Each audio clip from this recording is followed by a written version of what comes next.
Hér í Skipholti 37 mögulega best geymda leyndarmál Háskóla Íslands. Hér eru nemendur í kennslufræði að læra gamla handverkið. Við litum í tíma til þeirra. Þetta námskeið fjallar gamalt handverk í skólastarfi.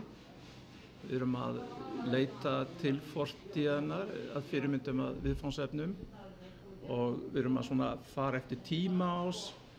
Auðvitað erum að nota nútíma handverksáhöld og jafnvel tölvustýran fræsa til að hjálpa okkur.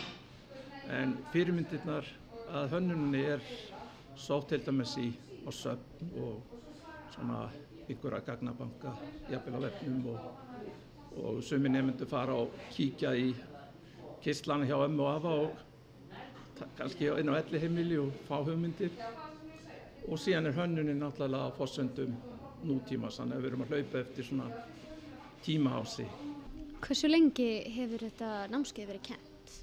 Þetta þriðja skipti sem við kennum það og þannig að það nemendur úr ýmsum áttum sem að koma inn í þetta og ýmsum aldri. Hvernig líður ykkur hérna í tímanum hjá honum Gísla? Bara mjög vel. Já, mjög vel. Þetta rosalega gott umhverfi og skapandi og það alveg frábært að fá að eyða tímanum fyrir kringum fullt af skapandi fólki að gera skemmtilega hluti. Sem hjálpast það líka. Já, sem hjálpast það. Það rosalega góð mórall hérna og fólk hjálpar rosalega mikið hvort öðru.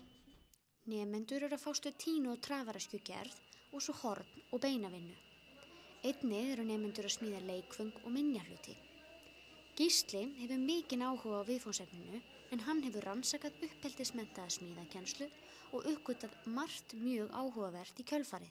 Skemmtilegasta uppgötvun var það að uppgötva að fyrsti uppeldismenntaði smíðakennarinn á Íslandi var 18 ára stúlka úr Grindavík. Það var ekki gamall reyndur smíður, heldur stúlka sem kunni ekkert mikið fyrir sér. Það að uppgötva að það var stúlka sem byrjaði reið og vaðið svolítið skemmtilegt. Það líka innlegg í kvennafræðin og rauninni merkilegt og hugrækt framtak.